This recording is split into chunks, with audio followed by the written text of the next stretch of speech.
The blood on her hands had long since dried to a rust-brown stain, but Victoria Paxton could still feel its warmth as she sat on the weathered porch of the abandoned homestead, staring at nothing in the gathering dusk of the Nevada desert.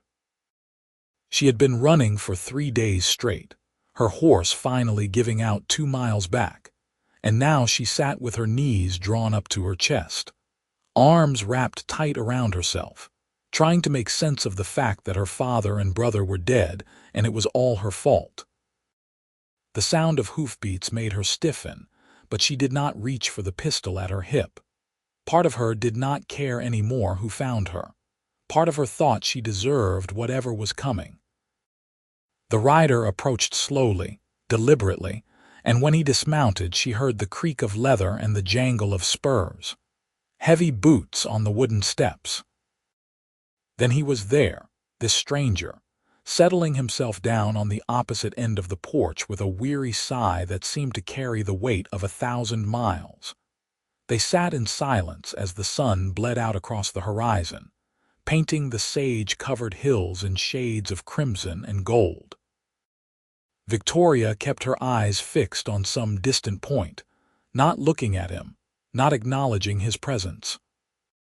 He did not speak either, just sat there with his hat pulled low, and something about his stillness told her he was as broken as she was, that he understood the particular quality of silence that came after everything fell apart. It must have been a full hour before he finally moved, reaching into his shirt pocket for tobacco and papers. His hands were steady as he rolled a cigarette, and in the last rays of sunlight she caught a glimpse of old scars across his knuckles. When he struck the match, the flare of light briefly illuminated a face that was younger than she had expected, maybe 25 or 26, with sharp features and eyes that had seen too much. "I buried a man in Genoa 2 days ago," he said, his voice rough and low. "My brother. Shot him myself." Victoria's breath caught in her throat. She turned to look at him then, really look at him, and saw the same haunted expression she had been avoiding in every mirror and window reflection since Carson City. He took a long drag from his cigarette, exhaled slowly. "He robbed the bank there, killed a woman and her little girl when they screamed. I had been tracking him for 6 weeks, ever since he escaped from the territorial prison. When I finally caught up to him, he drew on me." The cowboy paused, his jaw working.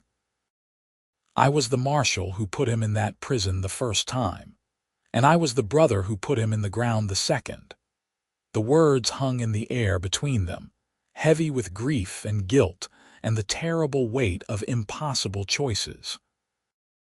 Victoria felt something crack open inside her chest, and before she could stop herself, she was weeping. Great, shuddering sobs that tore through her body and left her gasping. She wept for her father, who had been drunk and mean but was still her father. She wept for her brother Thomas, who had only been 19 and stupid and in love with the wrong woman.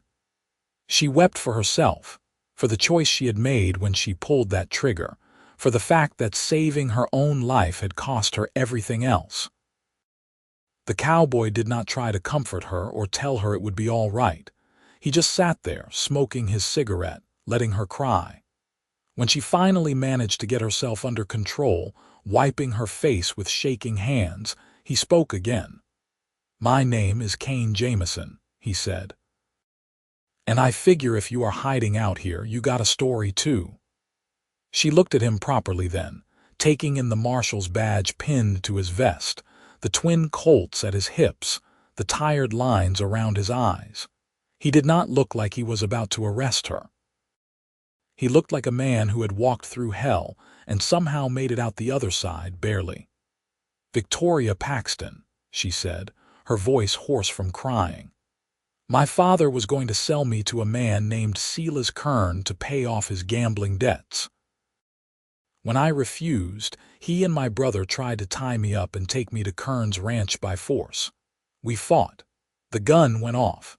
Thomas was dead before he hit the floor. My father came at me with a knife and I shot him too." The words came out flat and mechanical, as if she were reciting someone else's story. Kane was quiet for a long moment, finishing his cigarette and crushing it out beneath his boot heel. "Solace Kern," he said finally. "Big ranch about 20 miles south of here," she nodded. "I know of him. Not a good man. Got a reputation for collecting young women the way some men collect horses."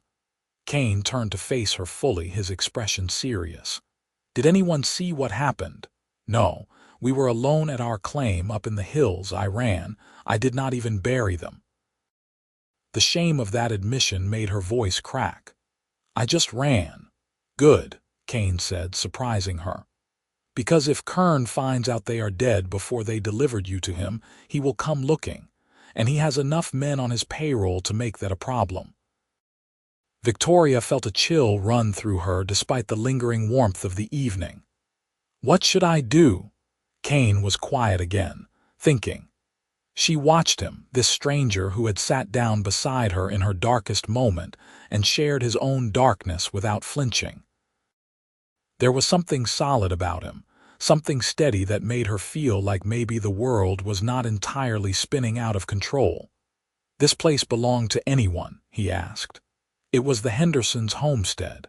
They pulled out last spring, headed back east. No one has been here since." "Well." Kane stood up, stretching out his long legs. "I am officially done being a marshal as of about 3 hours ago. Turned in my badge to the territorial office in Genoa, told them I could not do it anymore. So I am just a man with nowhere particular to be and no one waiting for me." He looked down at her and something shifted in his expression. "You could stay here tonight. I will ride back and check on things, see if anyone has found your father and brother yet. Maybe buy some supplies. Come back tomorrow and tell you what I learned." It was not a question exactly, but it was not quite a statement either. It was an offer, she realized. An offer of help from someone who had no reason to help her at all. "Why?" she asked. "Why would you do that?" Kane looked out at the darkening landscape, his profile sharp against the deep purple sky. "Because 2 days ago I stood over my brother's grave and wished that someone had helped him before it was too late. That someone had been there when he needed it, before he became the kind of man who could kill a child without blinking." He looked back at her. "I cannot help him anymore, but maybe I can help you." Victoria felt fresh tears prick at her eyes, but she blinked them back. "I do not have any money to pay you. Did not ask for any." Kane moved down the steps toward his horse, a big dun gelding with a white blaze. "There is a well out back that still has good water, and I saw some old canned goods in the kitchen when I looked inside earlier. Keep that pistol close and do not light any fires that can be seen from a distance. I will be back by noon tomorrow." He swung up into the saddle with easy grace, settling himself and gathering the reins. Victoria stood up, suddenly desperate not to be alone again. "Kane," she called out. He paused, looking back at her. "Thank you." He touched the brim of his hat in acknowledgement, then rode off into the night, leaving her standing on the porch of a dead family's homestead, feeling something other than despair for the first time in 3 days. Victoria did as he suggested, finding a few cans of beans and some hardtack in the kitchen that was still edible if not appetizing. She ate mechanically, forcing the food down because she knew she needed strength. Then she explored the rest of the small house, finding a bedroom with a sagging bed frame but no mattress, another smaller room that must have been for children, and a main room with a cold fireplace and broken rocking chair. She chose to sleep in the back bedroom, away from the windows facing the road. Using her saddle bags as a pillow and her coat as a blanket, she lay on the hard wooden floor and stared up at the ceiling, listening to the night sounds of the desert, coyotes howling in the distance, the whisper of wind through broken shutters, the settling creaks of old wood. She thought about Kane Jamison, this stranger who had appeared out of nowhere and sat beside her without judgment. She thought about what he had told her, about killing his own brother, and tried to imagine the kind of strength it must have taken to pull that trigger. She had shot her father and brother in panic and fear, in the desperate animal instinct to survive. But Kane had made a choice, cold and clear, to uphold the law over blood. She was not sure which was worse. Sleep came in fits and starts, plagued by dreams of her brother's shocked face as the bullet took him in the chest, of her father's roar of rage as he came at her with that knife. She woke before dawn, gasping and sweating, and sat up to find pale light filtering through the gaps in the walls. Her whole body ached from the hard floor and the tension of the past few days, but she forced herself up and moving. She found the well Kane had mentioned, drew up a bucket of cold, clear water and washed her face and hands. The blood stains on her dress had set too deep to come out, dark marks that would never fade. She stared at them for a long moment, then deliberately turned away. What was done was done. No amount of washing would change that. The morning stretched out long and empty. Victoria paced the small house, then the porch, then walked the perimeter of the property, always keeping the pistol close. She was not sure what she was watching for, but Kane's warning about Silas Kern had set her nerves on edge. She kept remembering the way Kern had looked at her the one time she had seen him in town, the way his eyes had traveled over her body like she was already his property. The memory made her skin crawl. The sun climbed higher, turning the desert into a blast furnace. Victoria retreated to the shaded porch, rationing sips from her canteen, and watched the road. Part of her wondered if Kane would actually come back. Maybe he had thought better of helping a woman who had killed her own family.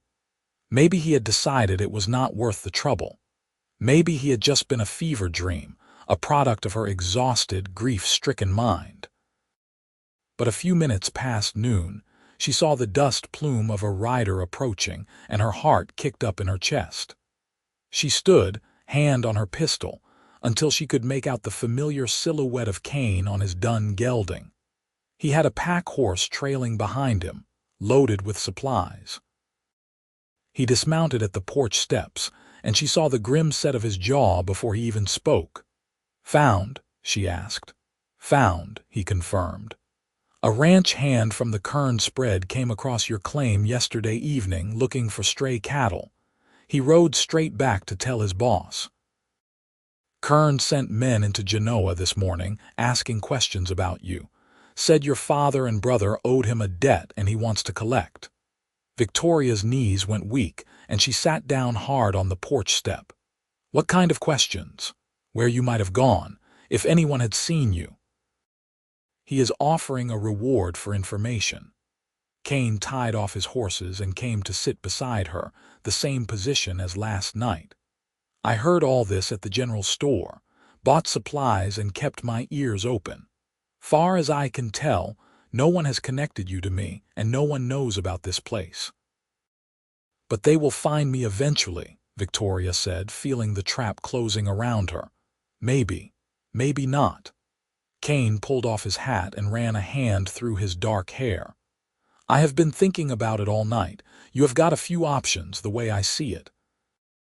You could run, try to get far enough away that Kern cannot reach you. California, maybe, or up to Oregon territory.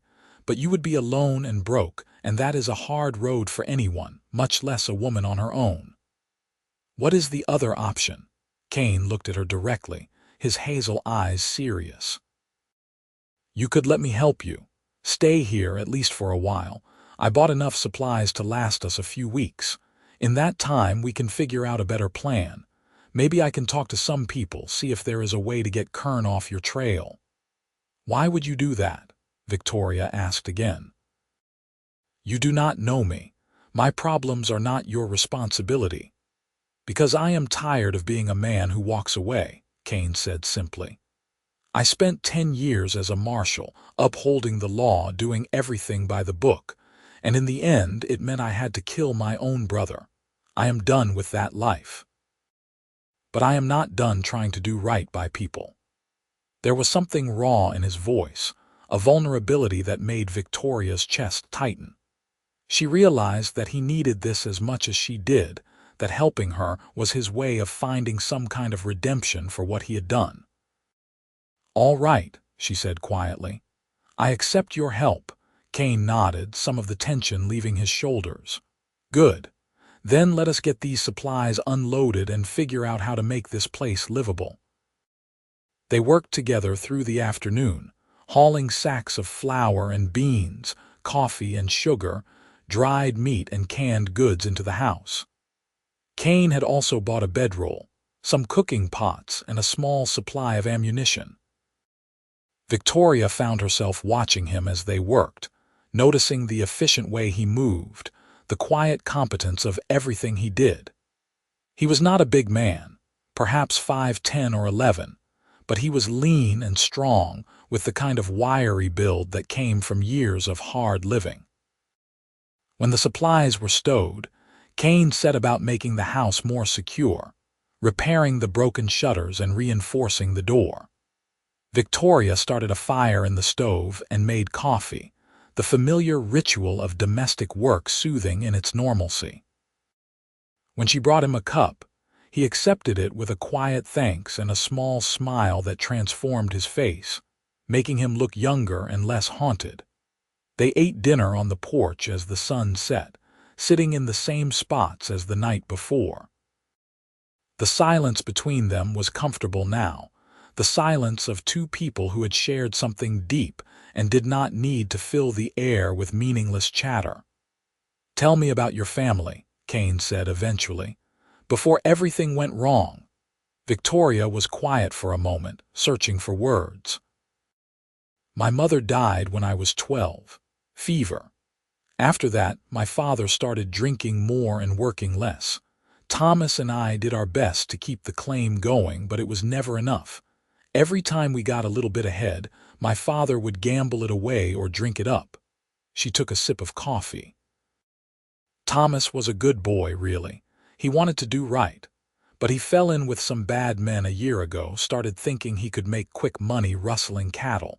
He was just stupid and young, not evil. And your father, he was not always mean. I remember when I was small, he used to sing to me old Irish songs my grandmother taught him. But after my mother died, it was like that part of him died too. He was just angry all the time at the world, at us, at himself." She stared into her coffee cup. "When he told me he had promised me to seal his kern in exchange for canceling his debts, I think part of him knew it was wrong, but he was too far gone to care." Kane was quiet, processing this. "You have anyone else? Other family?" "No. We came out west from Missouri when I was 10. My mother had a sister back there, but we lost touch years ago. Far as I know, there is no one." "So you are alone," Kane said, and it was not a question. "We are both alone," Victoria countered, looking at him. "Tell me about your brother." Kane's expression tightened, but he did not look away. "Jacob, 3 years younger than me. We grew up in Kansas on a farm that barely produced enough to feed us. When I was 18, I left to join the army, fought in the Indian Wars for 5 years, then became a marshal.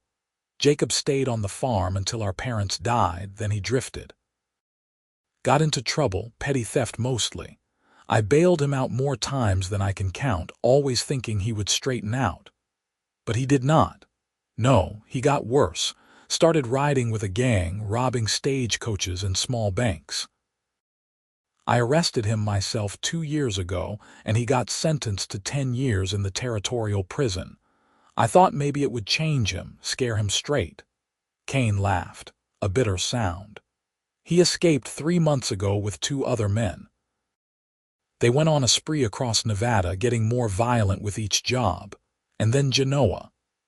"You did what you had to do," Victoria said quietly. "Did I?" Kane looked at her, his eyes full of doubt. "I shot him before he even got his gun clear. I could have wounded him, taken him in alive." But I did not want to. I was so tired of chasing him, so tired of cleaning up his messes. So I killed him, and now I have to live with that." Victoria reached out and put her hand on his arm, feeling the tension in his muscles. "He killed a child, Kane. If you had brought him in alive, they would have hanged him anyway. You saved the territory the cost of a trial." "That is what the territorial governor said when he accepted my resignation," Kane said, "but it does not make it feel any better." They sat there as the stars came out, bright and cold in the desert sky, two broken people finding a strange comfort in shared darkness. The days that followed fell into a quiet rhythm. Kane slept in the main room, Victoria in the back bedroom. They woke with the sun, shared coffee and breakfast, then set about the work of making the homestead functional again. Kane repaired the corral fence and cleared the well. Victoria swept and scrubbed, beating years of dust and neglect out of the old house. They worked side by side, speaking little but growing accustomed to each other's presence. In the evenings, they would sit on the porch and talk. Kane told her about his years as a marshal, the towns he had served in, the men he had brought to justice. Victoria talked about her childhood dreams of becoming a schoolteacher, before poverty and family obligation made that impossible. They shared small stories, fragments of their lives before everything fell apart, building a tentative connection out of words and silence. On the 5th day, Kane rode into Genoa for news and came back with a troubled expression. "Kern is getting more aggressive," he said as Victoria helped him unsaddle his horse. "He has men asking questions in every town within 50 miles. And he filed a claim with the territorial court, saying your father and brother owed him $10,000, with you as collateral." Victoria felt cold dread wash through her. Can he do that? He already did. Whether it will hold up in court is another question, but it gives him legal cover to look for you. And if he finds you, he can argue he is just collecting on a debt. "So what do I do?" Victoria heard the edge of panic in her own voice. Kane turned to face her, his expression serious but calm. "We could leave. Head north to Virginia City or even up to Idaho Territory. Start over somewhere he cannot reach you." "We," Victoria repeated. "I am not going to leave you to face this alone," Kane said simply. "I told you I would help, and I meant it." Victoria felt something warm unfold in her chest, a feeling she had almost forgotten. Hope, maybe, or trust. "You would do that. Give up whatever life you had planned to help me." "I do not have a life planned," Kane said. "That is the point. For the first time in 10 years, I am not wearing a badge. I am not responsible for keeping the peace or bringing in outlaws or doing the right thing according to someone else's rules. I can just be a man who chooses to help a woman who needs it." She looked at him standing there in the late afternoon sun, dust on his boots and honesty in his eyes, and felt something shift inside her. This was not just gratitude anymore, or relief at not being alone. This was something else, something deeper and more dangerous. "I do not want to run anymore," she said quietly. "I am tired of running." "Then what do you want?" Victoria thought about it, really thought about it. "I want to fight. I want to tell my side of the story. I want people to know that my father tried to sell me like I was livestock and I refused. That I defended myself and I would do it again." Kane considered this, then slowly nodded. "That is brave. Probably stupid, but brave. If you go public with your story, Kern will come after you hard. He cannot afford to have people thinking they can defy him." "Then let him come," Victoria said, surprised by the steel in her own voice. "At least I will be standing my ground instead of running scared." Something like respect flickered in Kane's eyes. "All right. If that is what you want, then we will do it smart. We will go to Genoa together, and you will tell your story to the territorial judge. I will be there to back you up, to make sure Kern and his men do not try anything. You would stand with me, even though it could get you killed." Kane gave her a crooked smile, the first real smile she had seen from him. "I am a dead man anyway, Victoria. At least this way I get to choose what I am dying for." She should have told him not to talk like that. She should have argued that it was too dangerous, that his life was worth more than her problems. But instead, she found herself stepping close to him, close enough to feel the warmth radiating from his body, and saying, "Thank you." Kane looked down at her, something shifting in his expression. For a moment, Victoria thought he might kiss her, and her heart beat faster at the thought. But instead, he just reached up and tucked a strand of her dark hair behind her ear, his fingers gentle. "We will leave at first light," he said, his voice rough. "Get some rest." That night, Victoria lay awake on the hard floor of the bedroom, thinking about Kane in the next room. Thinking about the way he looked at her, the way his touch had sent shivers through her body. She had not thought about any man that way in longer than she could remember, too focused on survival to have room for softer feelings. But Kane was different. He knew what it was to carry impossible guilt, to make choices that cost everything. He did not judge her or try to fix her. He just stood beside her and let her be broken, and somehow that made her feel stronger. She wondered if he felt the same pull she did, or if she was just projecting her desperate need for connection onto a man who was only being kind. But she remembered the way his fingers had lingered on her hair, the intensity in his eyes, and thought maybe, just maybe, he felt it too. They set out for Genoa the next morning, Victoria riding Kane's pack horse. The town was about 12 miles away, a hard ride through sage and sand, and they made good time. As they approached the outskirts, Kane reined in his horse and turned to her. "Once we are in town, stay close to me," he said. "If you see any of Kern's men, point them out. And if shooting starts, you get behind cover and let me handle it." Victoria bristled slightly. "I can shoot. I have been handling a gun since I was 14. "I know you can. But I have been in more gunfights than I can count, and trust me, you want experience on your side." He softened his tone. "I am not trying to protect you because you are a woman. I am trying to protect you because you are important and I do not want to see you hurt." The words hung between them, loaded with meaning. Victoria felt her cheeks flush and she nodded. "All right, I will follow your lead." They rode into Genoa together, drawing stares from the people on the street. It was a small town, maybe 300 people, with a main street lined with wooden buildings painted in fading colors. Victoria recognized some of the faces, people she had seen on her rare trips into town, and saw their eyes widen when they recognized her. Whispers followed in their wake. Kane led them directly to the territorial courthouse, a 2-story brick building that served as the seat of local government. They tied their horses out front and Kane helped her dismount, his hand steady on her elbow. "Ready?" he asked. "No," she admitted. "But let us do it anyway." Inside, the courthouse was cool and dim, smelling of paper and wood polish. A clerk looked up from his desk, eyes widening when he saw them.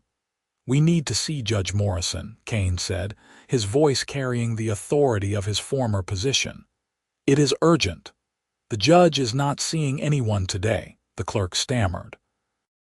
"He is very busy with— Tell him Marshal Kane Jamison needs to speak with him about the Paxton case," Kane interrupted. "Now." The clerk scurried off and Victoria felt her hands shaking. Kane noticed and took one of her hands in his, squeezing gently. "I am right here," he said quietly. "You are not alone." Before she could respond, the clerk returned and gestured for them to follow. He led them down a hallway to a large office where an older man with silver hair and sharp blue eyes sat behind a massive oak desk. Judge Morrison looked up from his papers and studied them both with interest. "Marshal Jamison," he said. Or should I say former Marshal Jamison? I heard you turned in your badge." "Yes, sir," Kane replied. "I am here in a personal capacity." The judge's eyes moved to Victoria. "And this must be Miss Victoria Paxton, the young woman half of Nevada is looking for." Victoria lifted her chin, meeting his gaze. "Yes, sir, I came to tell you what really happened." Judge Morrison leaned back in his chair, fingers steepled. "I am listening." So Victoria told him. She told him about her father's gambling debts, about the deal he made with Silas Kern, about the night they tried to take her by force. She told him about the struggle, the gun going off, her brother falling dead. She told him about her father coming at her with the knife and her desperate choice to shoot him too. Her voice shook at times, but she forced herself to keep going, to get it all out. When she finished, the room was silent. Judge Morrison studied her face for a long moment. "That is quite a story, Miss Paxton," he said finally. "But it is just a story. Do you have any proof?" "The bodies are still at my father's claim," Victoria said. "Send someone to look. They will see it happen the way I said." "Silas Kern has already filed a claim stating that your father and brother owed him $10,000, the judge said. "He has documents, signed by your father, agreeing to transfer custody of you to him as payment. Whether or not the shooting was self-defense, the debt still exists." Victoria felt panic rising in her throat. "You cannot be serious. That agreement is nothing but slavery dressed up in legal language. You cannot enforce it." "I am not saying I agree with it," Judge Morrison replied carefully, "but under territorial law, debts are debts." "If your father signed, with respect, sir, that is a load of horse manure and you know it," Kane cut in, his voice hard. "No court in this territory would uphold a contract that treats a human being as property, not even a woman." Judge Morrison's eyes flashed. "Watch your tone, Mr. Jamison." "I will watch my tone when you stop pretending the law means anything when a rich man is involved," Kane shot back. He leaned forward, hands on the judge's desk. "Victoria Paxton defended herself against two men who were trying to kidnap her. That is the truth, and if you cannot see that, then the problem is not with the law but with the men enforcing it." The judge was silent for a long moment, and Victoria held her breath. Finally, Morrison sighed and rubbed his face. "You are right," he said quietly. "The contract Kern has is unconscionable. But if I rule against him, he will appeal to the territorial governor, and he has the money and influence to make that very unpleasant for everyone involved. So, you are just going to let him get away with it?" Victoria asked, disbelief and anger mixing in her voice. "I did not say that." Judge Morrison pulled out a piece of paper and began writing. "I am going to rule that the circumstances of your father's and brother's deaths warrant further investigation. In the meantime, I am placing you under the protection of the court, which means Kern cannot touch you without facing contempt charges. It buys us time." "Time for what?" Kane asked. "Time for me to build a case against Kern's contract. Time for word to spread about what really happened. Public opinion matters, even out here." The judge signed the document with a flourish and looked up at them. "But I am going to need both of you to stay out of trouble. That means no confrontations with Kern or his men. Can you do that?" Victoria looked at Kane, who gave a slight nod. "Yes, sir," she said. "Good. I suggest you find somewhere safe to stay for the next few weeks, somewhere public where there are witnesses. The hotel here in town would be a good choice." They left the courthouse with the judge's document in hand, Victoria's head spinning. It was not a complete victory, but it was more than she had dared to hope for. Kane was quiet as they walked back to their horses, his expression thoughtful. "That went better than I expected," she said. "Maybe. Or maybe the judge is just kicking the can down the road, hoping the problem resolves itself." Kane untied his horse and swung into the saddle. Either way, we need to be careful. Kern is not going to take this lying down. As if summoned by his words, a group of riders appeared at the end of the street. 6 men, all armed with a 7th man at their head. Even from a distance, Victoria recognized Silas Kern's bulky figure and the cold set of his face. "Get on your horse," Kane said quietly, his hand moving to rest on his gun. "Nice and slow." Victoria mounted quickly, her heart pounding. Kern and his men rode closer, spreading out to block the street. People scattered, sensing trouble. Kern reined in about 20 feet away, his small eyes fixed on Victoria. He was a big man, running to fat now but still dangerous, with a face that looked like it had been carved from old leather. "Miss Paxton," he said, his voice oily, "you have caused me quite a bit of trouble." "Good," Victoria said, surprised by her own boldness. "You deserve more." Kern's expression darkened. "Your father owed me a debt. That debt does not die just because he did." "Judge Morrison does not see it that way," Kane said, his voice calm but carrying a warning. "Miss Paxton is under the protection of the court now. You touch her, you answer to the law." "And who are you exactly?" Kern asked, his tone dismissive. "Kane Jamison. I was a territorial marshal for 10 years. Maybe you heard of me." Something flickered in Kern's eyes, recognition and calculation. "I heard you quit. That means you got no authority here." "I've got 2 guns and the willingness to use them," Kane replied evenly. "That is all the authority I need." The tension in the air was thick enough to taste. Victoria saw Kern's men shifting in their saddles, hands moving toward their weapons. She realized with crystal clarity that Kane was outnumbered 6-1, and if shooting started, he was going to die trying to protect her. "Stop," she said, her voice cutting through the standoff.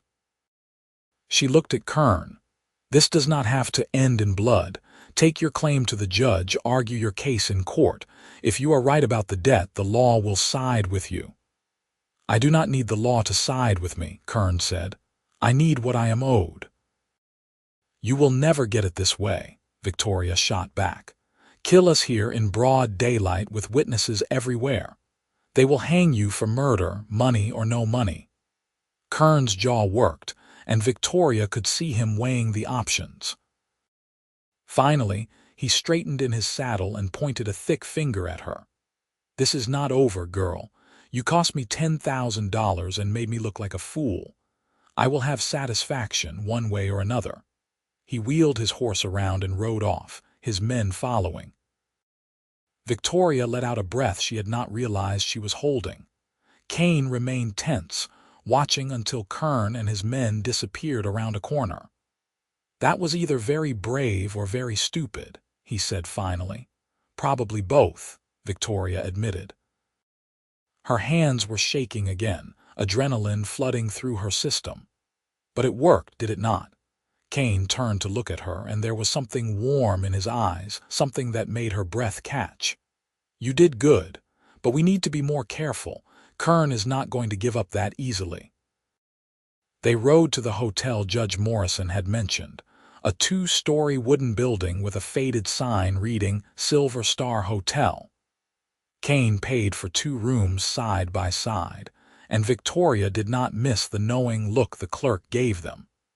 Let people think what they wanted, she decided. She was past caring about her reputation.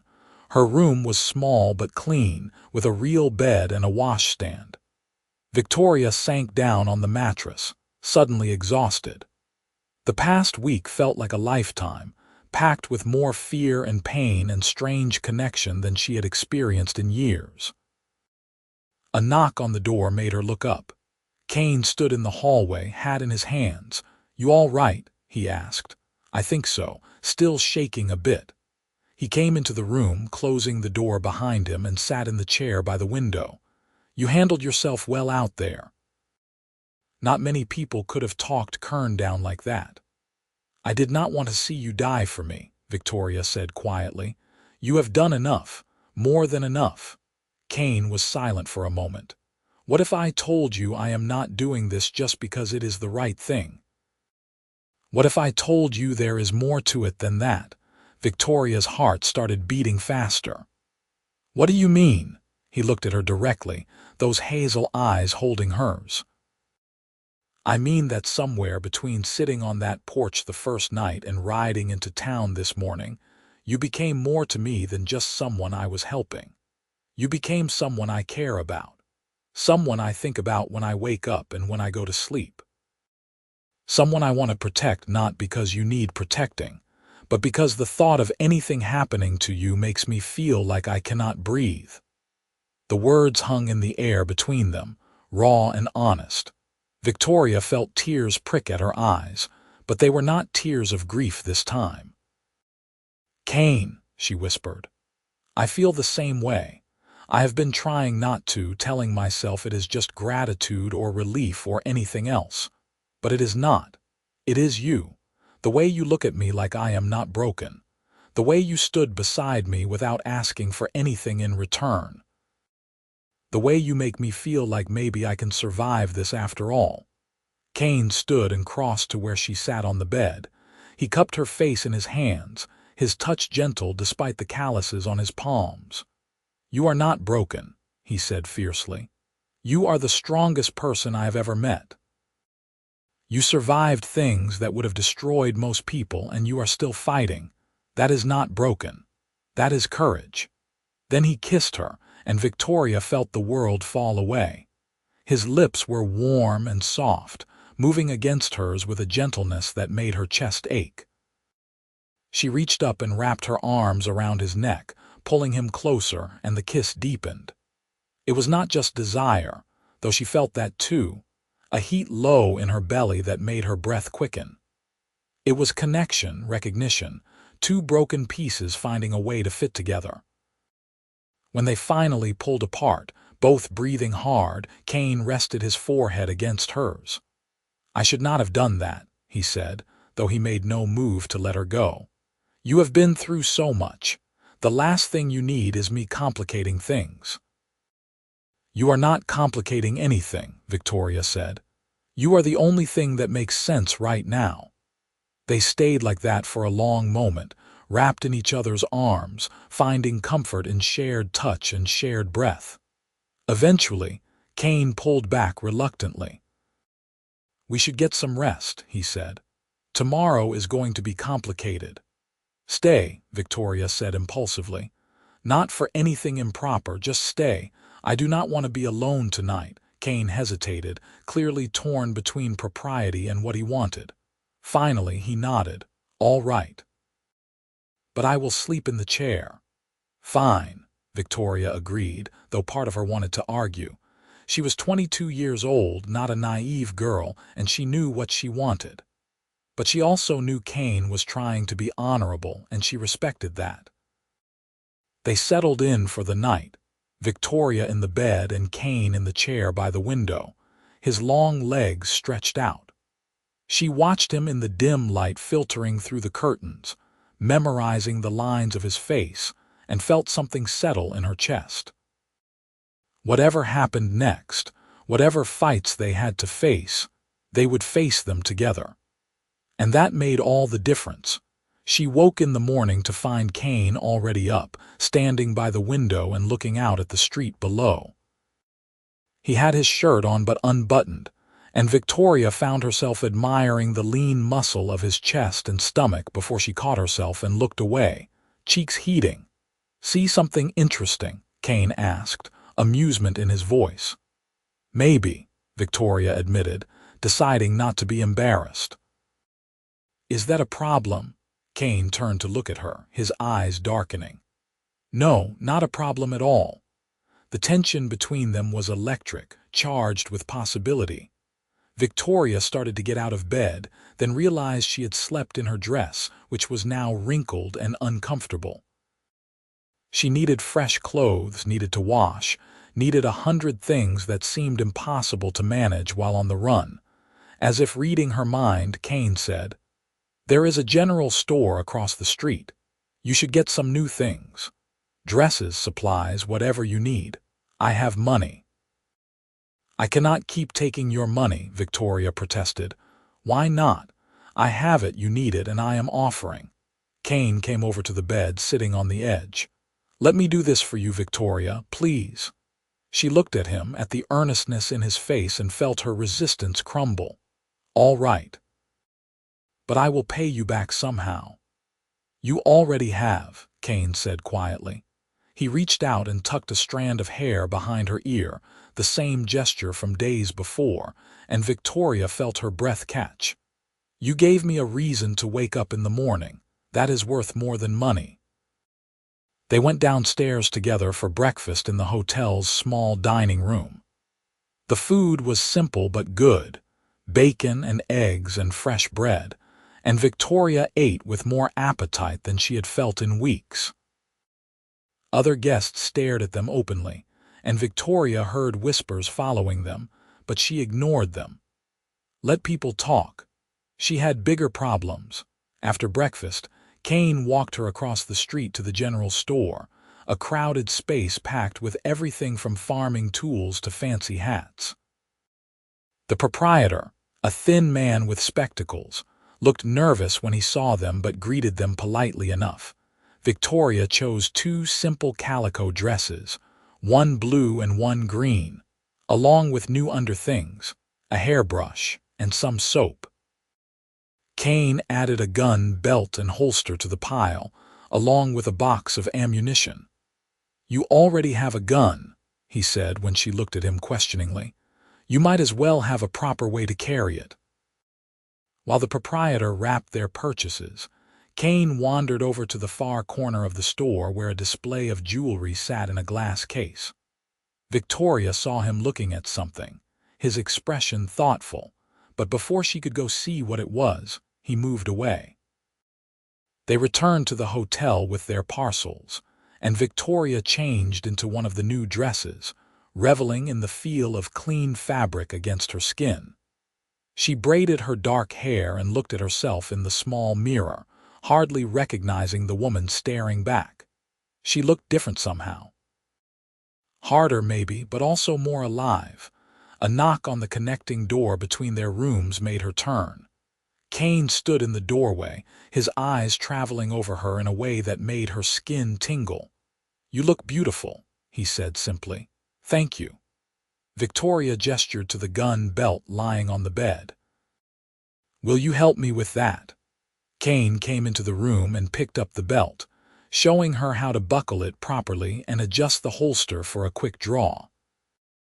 His hands were steady and professional, but Victoria was intensely aware of his closeness, the warmth of his body, the smell of leather and soap, and something distinctly him. There, he said, stepping back. How does it feel? Victoria drew the pistol, feeling the smooth motion of the draw. Good. Natural. Practice it a few times. Muscle memory matters. Kane watched as she drew and reholstered several times, then nodded. You are a quick study.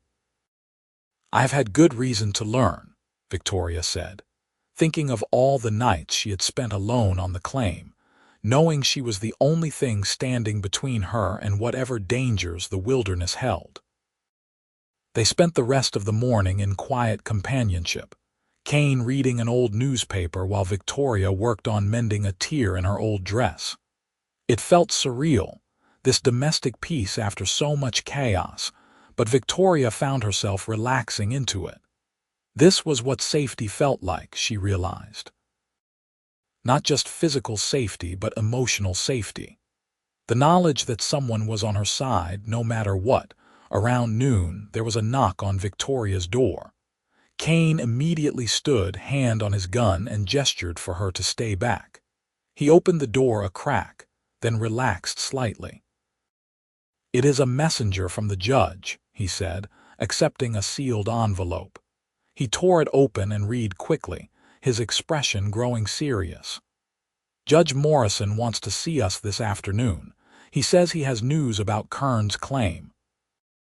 They made their way back to the courthouse, Victoria's stomach churning with anxiety. Judge Morrison looked even more serious than he had the day before, his silver hair disheveled as if he had been running his hands through it. Sit down, he said without preamble. I have spent the morning going through the documents Kern submitted, and I have some concerns. What kind of concerns? Kane asked. The signature on the contract looks wrong. I knew Jacob Paxton for 15 years, and I have seen his signature on dozens of documents. The one on Kern's contract does not match. Judge Morrison pushed a piece of paper across the desk. I think it is a forgery. Victoria felt hope flare in her chest. What does that mean? It means if I can prove the signature is fake, the entire contract is invalid. Kern has no claim on you or the supposed debt. The judge leaned back in his chair. But I need proof. I need samples of your father's real signature to compare. I have documents back at the claim, Victoria said. Legal papers from when we filed the homestead claim. My father's signature would be on those. Can you get them? Victoria looked at Kane, who was frowning thoughtfully. It is a risk, he said. If Kern has men watching the claim, he probably does, Judge Morrison interrupted, which is why I am sending a territorial deputy with you. 3 armed men should be enough to discourage trouble. Kane did not look thrilled with the idea, but he nodded. When do we leave? Now, if possible. The sooner we get those documents, the sooner I can make a ruling. They met the deputy, a young man named William Hart, outside the courthouse. He was maybe 23 or 24, with red hair and a friendly face. But Victoria saw the competent way he checked his rifle and knew he was not to be underestimated. The ride to the Paxton claim took most of the afternoon, the 3 of them moving at a steady pace through the heat. Victoria found herself growing tense as they approached, memories of that terrible night flooding back. The last time she had been here, her father and brother had been alive. Now they were buried somewhere nearby, if Kern's men had bothered to bury them at all. The claim looked abandoned, the small cabin sitting dark and silent in the late afternoon sun. Kane dismounted first, rifle in hand, and scanned the area carefully. Looks clear, he said quietly, but stay alert. They approached the cabin together, and Victoria pushed open the door with a hand that shook despite her best efforts. The interior was dim and dusty, and she could see dark stains on the wooden floor where her brother had fallen. Her stomach churned, but she forced herself to move forward. The documents should be in the trunk, she said, pointing to a battered wooden chest in the corner. She knelt and opened it, rifling through old papers and family mementos until she found what she was looking for. Here, the homestead filing and some bills of sale my father signed. Kane took the papers carefully, examining them in the light from the door. These should work. Let us get out of here. They were halfway back to the horses when a voice called out from the tree line, "Thought I might find you here." Silas Kern stepped out from behind a stand of pines, flanked by 4 of his men. All of them had guns drawn. Victoria felt her blood run cold. Kane immediately moved to put himself between Victoria and Kern, his own gun appearing in his hand with practiced speed. Deputy Hart brought his rifle up, and suddenly the clearing was a frozen tableau of drawn weapons and deadly intent. "This is territorial business, Kern," Hart said, his young voice steady. "Stand down." "This is my business," Kern snarled. "That girl killed her father and brother, and she is going to answer for it." "She defended herself," Kane said, his voice hard as iron. "And Judge Morrison has questions about that contract you are waving around, questions about whether your claim is even legitimate." Kern's face darkened with rage. "Are you calling me a liar?" "I am calling you a forger," Kane shot back. "And if you do not lower that gun right now, I am going to call you a corpse." For a long, terrible moment, nobody moved. Victoria could hear her own heartbeat pounding in her ears, could feel the weight of her pistol at her hip.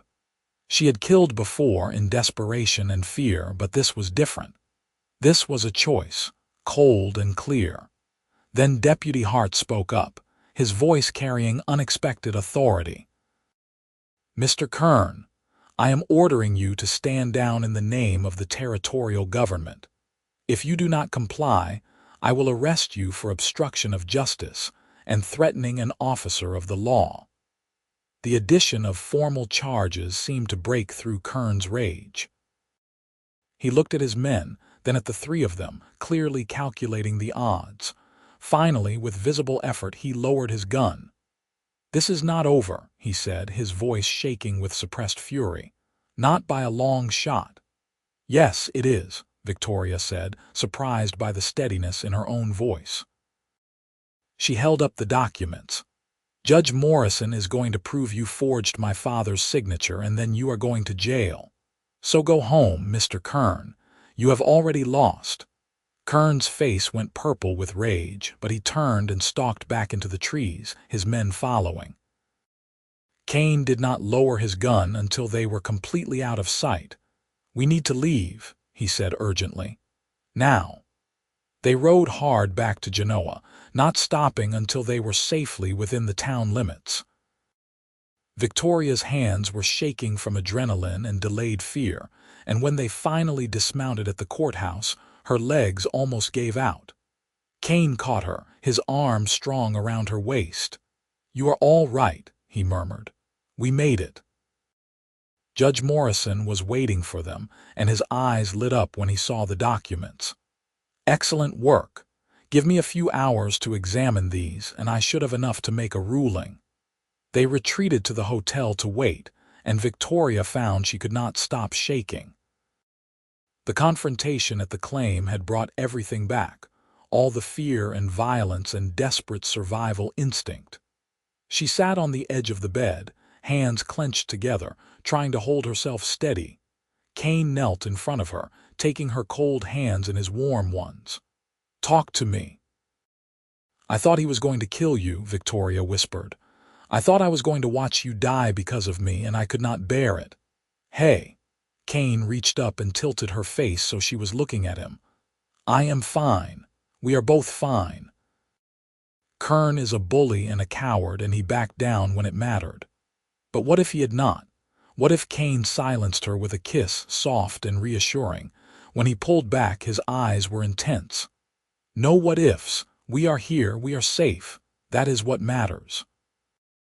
Victoria felt some of the tension drain out of her body. She wrapped her arms around Kane's neck and pulled him close, needing the solid reality of him, the proof that they had both survived. He held her tightly, his face buried in her hair, and they stayed like that for a long time. Eventually, there was a knock on the door. Judge Morrison stood in the hallway, a smile on his weathered face. "The signature is definitely forged," he said without preamble. "And I found 2 other irregularities in the contract that make it legally invalid. I am ruling in your favor, Miss Paxton. Silas Kern has no claim on you or your father's estate. What little there is of it belongs to you now." Victoria felt tears spring to her eyes, but this time they were tears of relief. "Thank you. Thank you so much." "I am also issuing a warrant for Kern's arrest on charges of fraud and forgery," the judge continued. "He will probably flee before the territorial marshals can bring him in, but at least he will not be able to operate openly in this area anymore." After the judge left, Victoria and Kane just looked at each other, the reality of their freedom slowly sinking in. "It is over," Victoria said wonderingly. "It is really over." "The legal part is," Kane agreed, "but that still leaves the question of what happens next." Victoria knew what he was asking. With Kern out of the picture, there was no reason for Kane to stay. He had fulfilled his promise to help her, and now he was free to go wherever he wanted. The thought of him leaving felt like a knife in her chest. "What do you want to happen next?" she asked quietly. Kane stepped closer, his eyes searching her face. "I want to stay with you, not because you need protecting anymore, but because I choose to. Because somewhere along the way you became the most important thing in my life." He took her hands. "I know it is fast. I know we barely know each other, but I have never been more sure of anything." "I feel the same way," Victoria whispered. "When I think about you leaving, I feel like I cannot breathe. You are the only good thing to come out of all this darkness." "Then I am not leaving," Kane said firmly. "We will figure out the rest together." They spent that evening making plans. Victoria's father's claim was worthless, the land too poor to farm and too isolated to sell for much. But she had a little money saved, and Kane had his marshal's pay set aside. Between them, they had enough to make a fresh start. "We could go to California," Kane suggested. "San Francisco, maybe. It is big enough that no one would know our history. Or we could stay here," Victoria countered. "I am tired of running, and besides, we just won our fight." "Why should we leave?" Kane considered this, then nodded. "You are right. We stay. But not at the claim. Somewhere new, somewhere we can build something together." Over the next few weeks, they found a small piece of land about 10 miles from Genoa near the Carson River. It was good land, with water access and fertile soil, and the price was reasonable. Kane used most of his savings to buy it outright, and they set about building a life together. It was hard work, harder than anything Victoria had done before. They built a cabin from logs Kane cut and hauled himself, and Victoria learned to mix mortar and lay stones for the foundation. They worked from dawn to dusk, their hands growing calloused and their backs aching, but Victoria found a strange joy in it. This was theirs, built with their own hands, beholden to no one. As they worked, they talked. They shared stories from their childhoods, dreams for the future, fears and hopes, and everything in between. Kane told her about his time in the army, the things he had seen and done that still haunted him. Victoria told him about her mother, the songs she used to sing, the way she had made even their poor cabin feel like a home. And in the evenings, after the work was done, they would sit on the half-finished porch and watch the sun set over the mountains, sometimes talking, sometimes sitting in comfortable silence.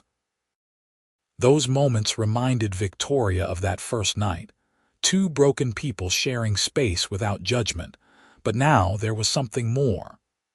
Now there was love, still new and tentative, but growing stronger every day.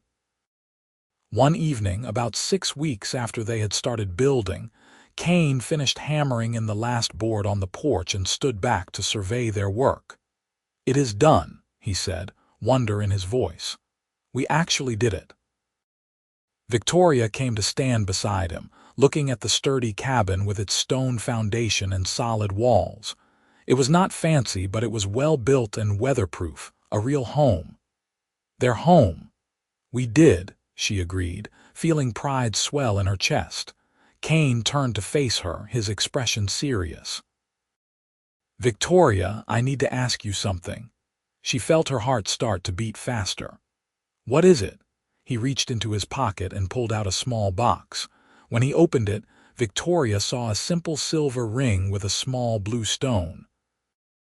It was the piece of jewelry he had been looking at in the general store all those weeks ago, she realized. "I bought this the day after we went to see Judge Morrison," Kane said. "I have been carrying it with me ever since, waiting for the right moment. I know we have not known each other long, and I know we both came to this with a lot of damage. But I love you, Victoria Paxton. You are the strongest, bravest, most beautiful woman I have ever known, and I want to spend the rest of my life with you. Will you marry me?" Victoria felt tears streaming down her face, but she was smiling so hard her cheeks hurt. "Yes," she said. "Yes, absolutely yes." Kane slipped the ring onto her finger and it fit perfectly. Then he pulled her into his arms and kissed her, deep and passionate and full of promise. Victoria kissed him back with everything she had, pouring all her love and hope and gratitude into that single moment. They were married a week later in Judge Morrison's office, with Deputy Hart and his wife as witnesses. Victoria wore a new dress, pale yellow with lace at the collar, and Kane wore his best suit. It was a simple ceremony, just a few words and the exchange of vows, but Victoria felt the weight of it settle over her like a blessing. When the judge pronounced them husband and wife, Kane kissed her softly, his hand gentle on her cheek. "Mrs. Jamison," he murmured, and Victoria felt her heart swell with joy. They spent their wedding night in the new cabin, finally alone together as husband and wife.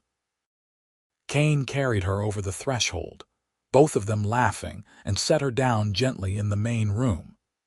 The interior was sparse, just a bed and a table and chairs Kane had built, but Victoria thought it was the most beautiful place she had ever seen. Kane pulled her close, his hand settling on her waist. "Are you sure about this?" he asked. "About me?" "I have never been more sure of anything," Victoria said, reaching up to touch his face. "You saved me, Kane, not just from Kern, but from myself. You made me believe I deserved to live, to be happy, to have a future. I love you more than I can possibly say." "I love you too," Kane said, his voice rough with emotion. "You gave me a reason to keep going when I thought I was done with everything. You are my second chance, Victoria. My redemption." They made love that night with tenderness and passion, learning each other's bodies, finding joy in shared touch and whispered words. Victoria had never felt so safe, so cherished, so completely known. When they finally fell asleep in each other's arms, she felt like the broken pieces of herself had finally found a way to fit together into something whole. The months that followed were not always easy. They worked hard to establish their farm, planting crops and building a barn for the animals they gradually acquired. Money was tight, and there were times when Victoria wondered if they would make it through the next winter. But they had each other, and that made all the difference. Kane proved to be a patient teacher, showing Victoria how to handle horses and cattle, how to read the weather, how to shoot accurately at distance. She in turn taught him about cooking and preserving food, about managing household accounts, about all the small domestic skills her mother had passed down to her. They became partners in the truest sense, each bringing their strengths to the relationship, each supporting the other's weaknesses. News reached them eventually that Silas Kern had indeed fled the territory, last seen heading toward California with whatever assets he could liquidate quickly. A few of his former men tried to make trouble in Genoa, but Deputy Hart and the other territorial officers dealt with them firmly. The threat that had loomed so large in Victoria's life faded into memory, just another piece of the past they were leaving behind. In the spring of 1875, Victoria discovered she was pregnant. She told Kane one morning over breakfast, watching his face carefully for his reaction. For a moment he just stared at her, processing the news. Then a slow, wondering smile spread across his face. "A baby," he said. "We are going to have a baby." "Are you happy?" Victoria asked, suddenly nervous. Kane stood and pulled her into his arms, holding her so tightly she could barely breathe. "Happy does not even begin to cover it," he said, his voice thick with emotion. "You are giving me a family, Victoria, something I never thought I would have. The pregnancy was not easy." Victoria suffered from sickness in the early months and exhaustion throughout, but Kane was endlessly patient and supportive. He took over the heavier farm work without complaint and made sure she rested. He would sit with her in the evenings, his hand on her growing belly, talking to their unborn child about the life they were going to give it. Their son was born in November, a healthy baby with a strong set of lungs and his father's hazel eyes. They named him Samuel, after Kane's father, and Victoria thought her heart might burst with the love she felt when she held him for the first time. Kane was a devoted father, walking the floor with Samuel when he cried at night, changing diapers without complaint, spending hours just watching him sleep with wonder on his face. Victoria would often find him holding their son and whispering promises about the kind of life they would build together, the kind of man he would help Samuel become. 2 years later, their daughter was born, a tiny thing with Victoria's dark hair and a sunny disposition. They named her Alina Rose, and she completed their family in a way Victoria had not known was possible. Kane was just as devoted to Alina as he was to Samuel, proving himself the kind of father who saw daughters as just as precious and capable as sons. As the children grew, the farm prospered. They expanded their acreage, bought more cattle, built a larger barn. Kane's reputation for fair dealing and hard work brought them respect in the community, and Victoria found herself making friends among the other farm wives. The past, with all its pain and darkness, faded further into memory. But they never forgot where they came from or what they had survived. On quiet evenings after the children were asleep, Kane and Victoria would sit on their porch, the same way they had that first night, and talk about everything they had been through. The grief and guilt were still there, would always be there, but it had transformed into something else. Understanding, maybe. Acceptance of the fact that they had both made impossible choices and were still worthy of love and happiness. One evening, when Samuel was 6 and Alina was 4, Victoria sat on the porch and watched her children play in the yard while Kane worked on repairing a fence post. The sun was setting, painting everything in shades of gold, and she felt a profound sense of peace settle over her. Kane finished his work and came to sit beside her, exactly where he had sat that first night 11 years ago. Victoria reached over and took his hand, lacing her fingers through his. "You ever regret it?" she asked quietly. "Stopping that night, helping me?" Kane looked at her with such love in his eyes that it took her breath away. "Not even for a second," he said. "You are the best thing that ever happened to me, Victoria. You and our children, this life we built together. It is everything I never knew I needed." "I feel the same way," Victoria said, squeezing his hand. "When I think about where I was that night, how broken and hopeless I felt, and I look at this life we have now, it feels like a miracle." "Maybe it is," Kane said. "Or maybe it is just what happens when two broken people find each other and decide to heal together."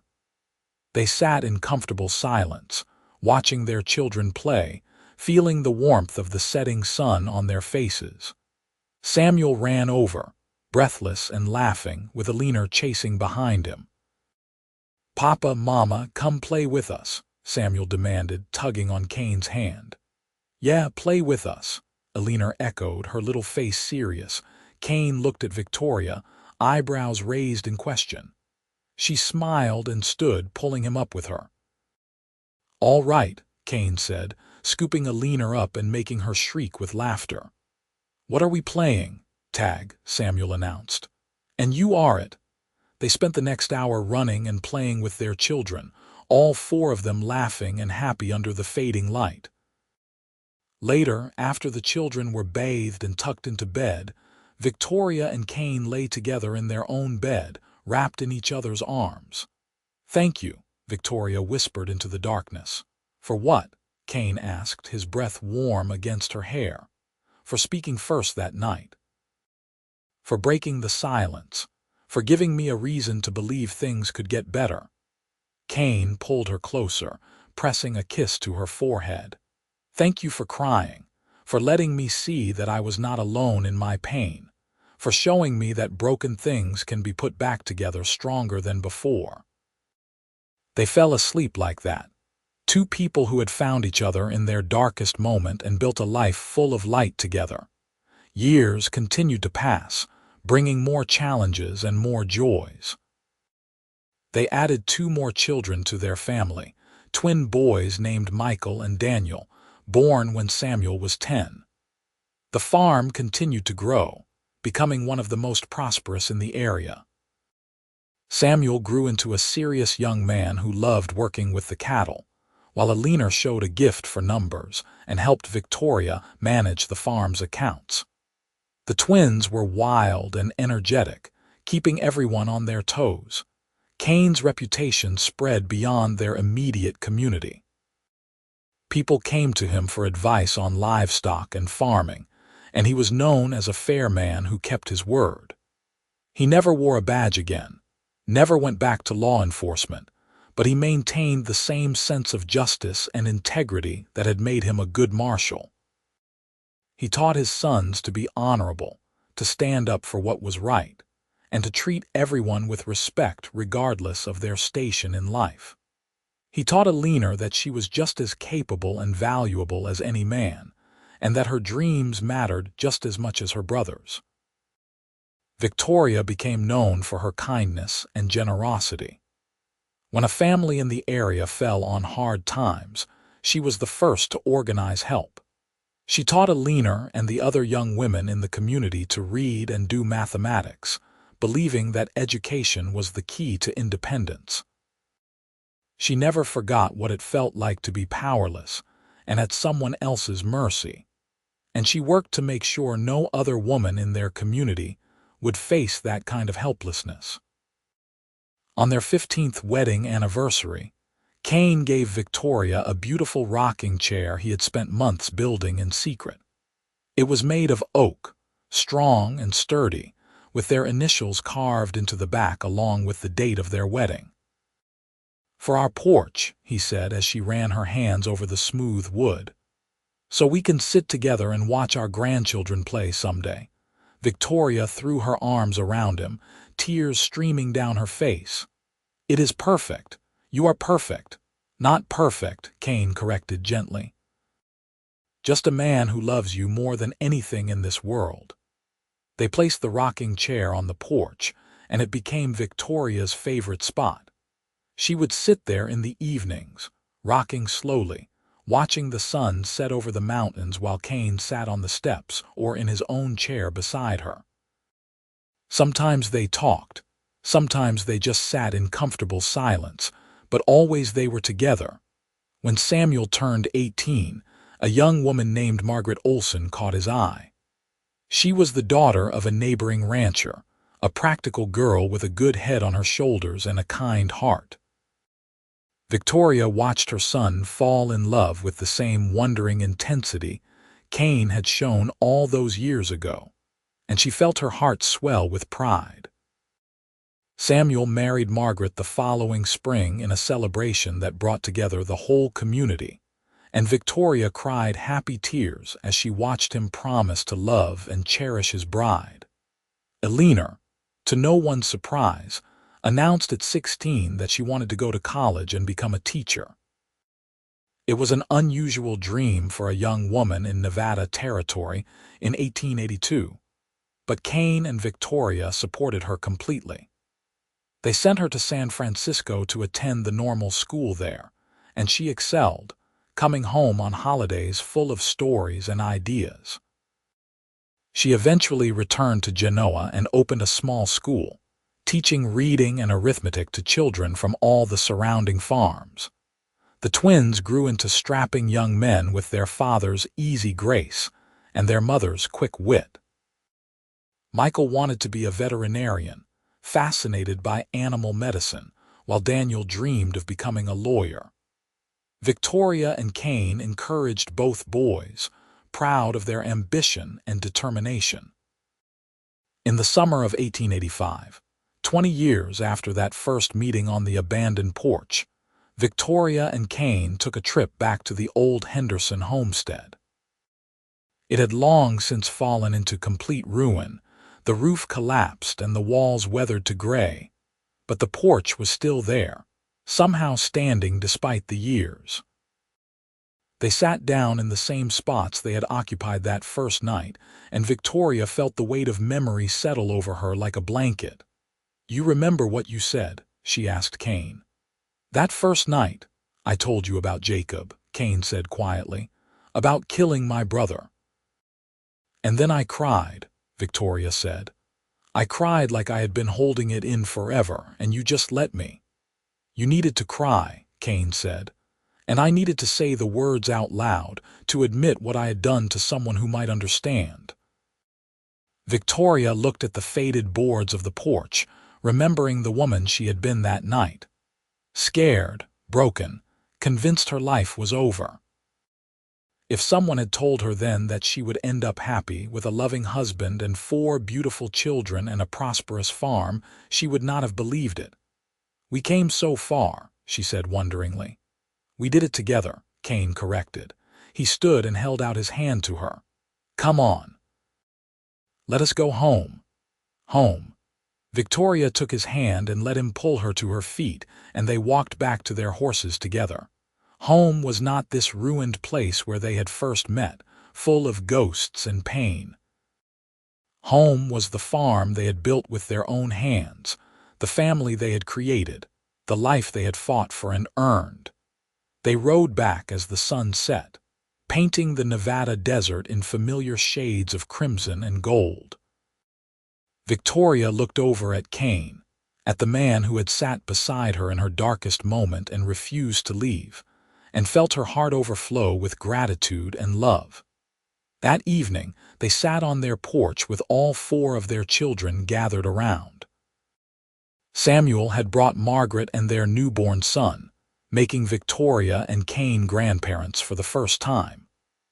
Alina was there with her teaching supplies, excited about the new curriculum she was developing. The twins were arguing good-naturedly about something, their voices rising and falling in familiar patterns. Victoria sat in her rocking chair, holding her grandson for the first time, and felt the last pieces of that broken woman from 20 years ago finally settle into place. She was whole now, healed not because the pain had gone away, but because she had found love strong enough to carry it. Kane came to sit beside her, and she leaned her head on his shoulder. Their children's voices washed over them, full of life and hope and future, and Victoria closed her eyes and just listened. "Thank you for speaking first that night," she whispered, so softly only Kane could hear.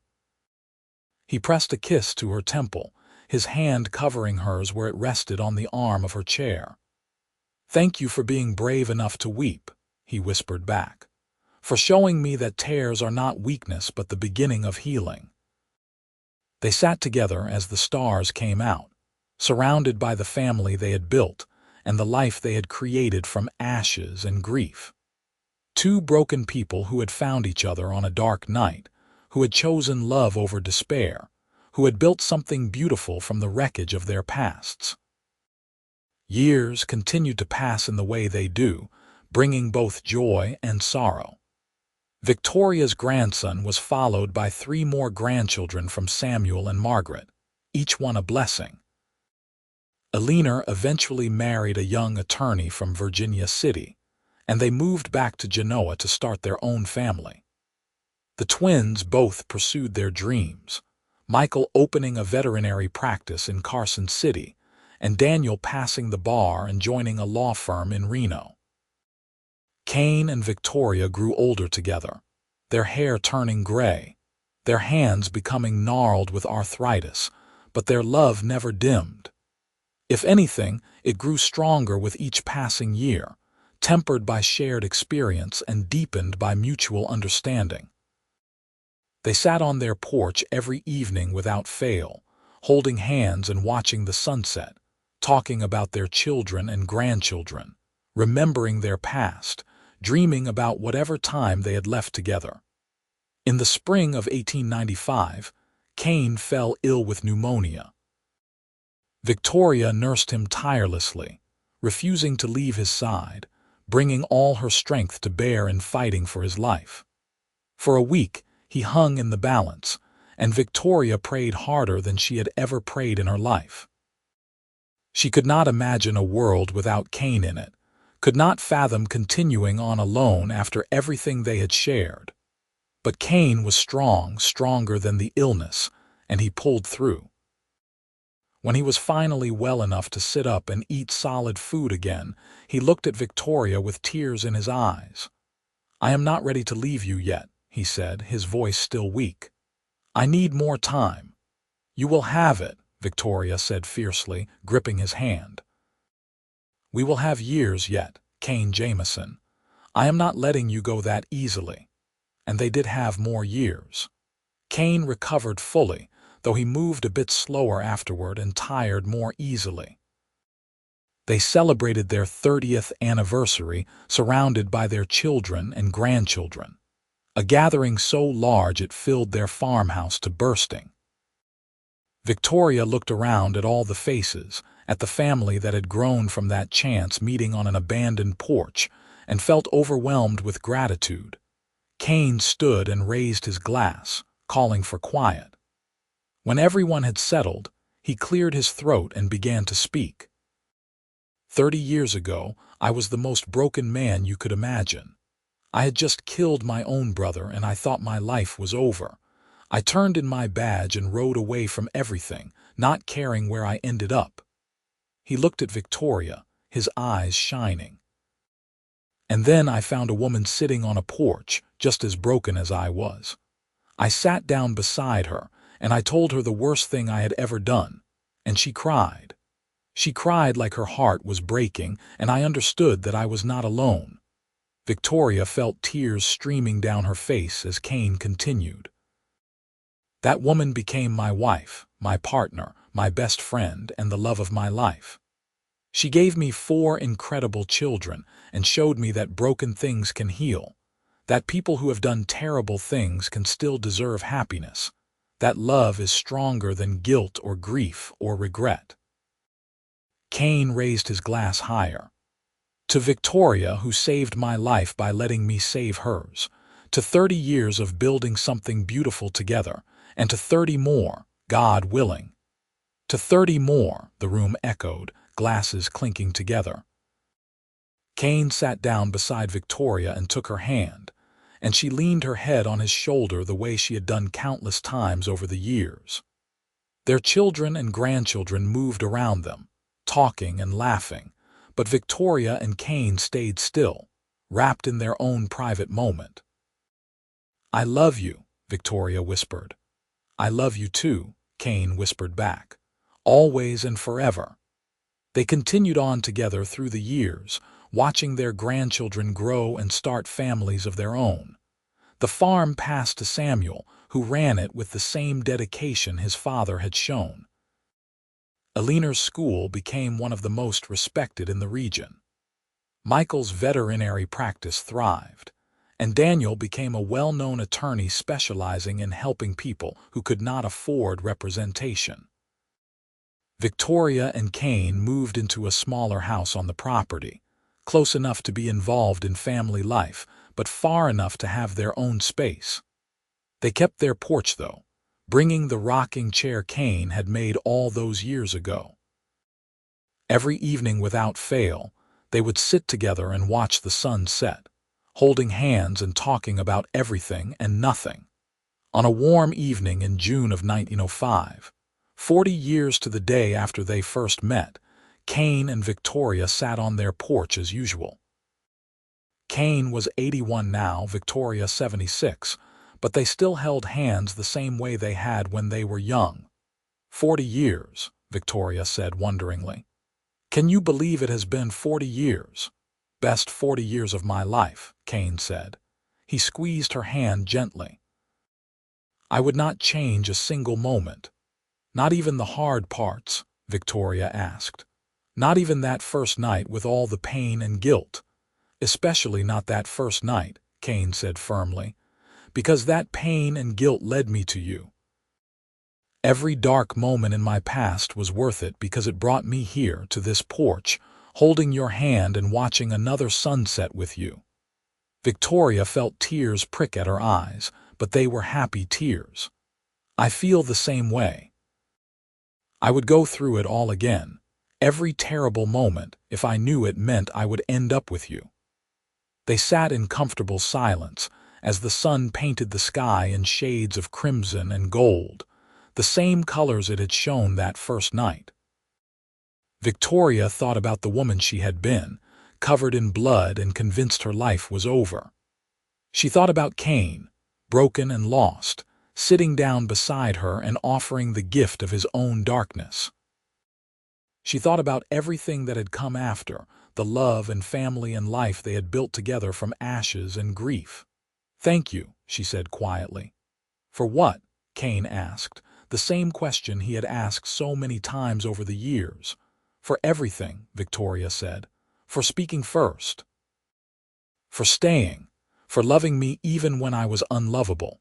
For giving me a family, a home, a life worth living." Kane brought her hand to his lips and kissed it gently. "You were never unlovable, Victoria. You were just hurt and scared, and I did not give you anything you did not already have inside you. I just helped you find it again." They sat together as the stars came out, two people who had found each other in darkness and chosen to walk toward the light together. Their family was inside preparing dinner, voices and laughter drifting out through the open windows. Their children were grown and happy, their grandchildren thriving, their great-grandchildren beginning their own journeys. Everything they had built together continued on, a legacy of love that would outlast them both. As the last light faded from the sky, Kane turned to Victoria and said, "No matter what happens, no matter how much time we have left, I want you to know that you are the best thing that ever happened to me. You are my salvation, my redemption, my everything." Victoria leaned over and kissed him softly, tasting salt from the tears on both their faces. "And you are mine," she whispered, "always and forever." They sat together under the stars, holding hands the way they had for 40 years, two broken people who had healed each other and built a life more beautiful than either had dared to dream.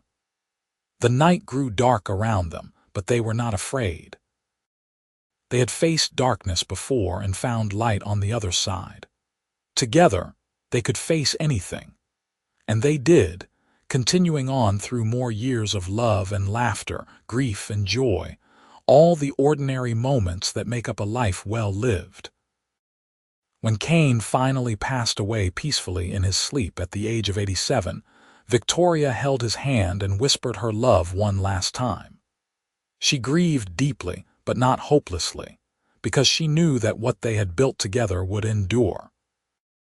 Their children and grandchildren and great-grandchildren carried their love forward, living proof that two broken people can heal and thrive and create something beautiful. Victoria lived for 3 more years after Kane's death, still sitting on their porch every evening and talking to him as if he were there beside her. She told him about the grandchildren's accomplishments, about the farm's continued success, about the life that kept growing from the seeds they had planted together. And when she finally joined him, passing away quietly one evening as the sun set over the Nevada mountains, her family knew she had gone peacefully, secure in the knowledge that she had lived a full and meaningful life. They buried Victoria next to Kane on a hillside overlooking their farm, with a simple stone marker that read, "Kane and Victoria Jamison, two broken people who healed each other and built a legacy of love, forever together." Their children and grandchildren and great-grandchildren stood at the graveside, remembering the stories they had been told about that first meeting on an abandoned porch, about two people who found each other in their darkest moment and chose love over despair. The farm continued on through generations, the original house maintained as a family museum of sorts. The porch where Kane and Victoria had spent so many evenings remained intact, and family members would often sit there and remember the two people who had started it all. The rocking chair Kane had built was preserved carefully, a tangible reminder of enduring love.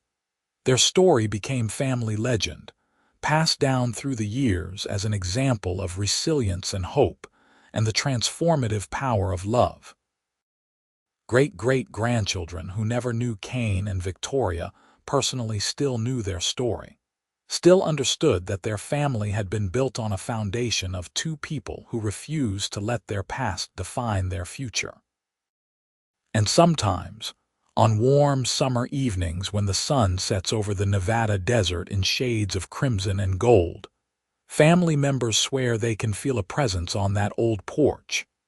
Two people sitting together in comfortable silence, holding hands and watching the sunset, still together, even in death.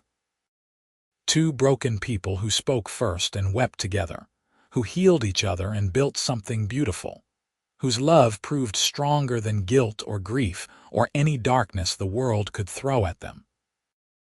Their story ended, but their legacy lived on forever, proof that even in the hardest times, love can triumph and broken things can heal and second chances are always possible for those brave enough to reach for them.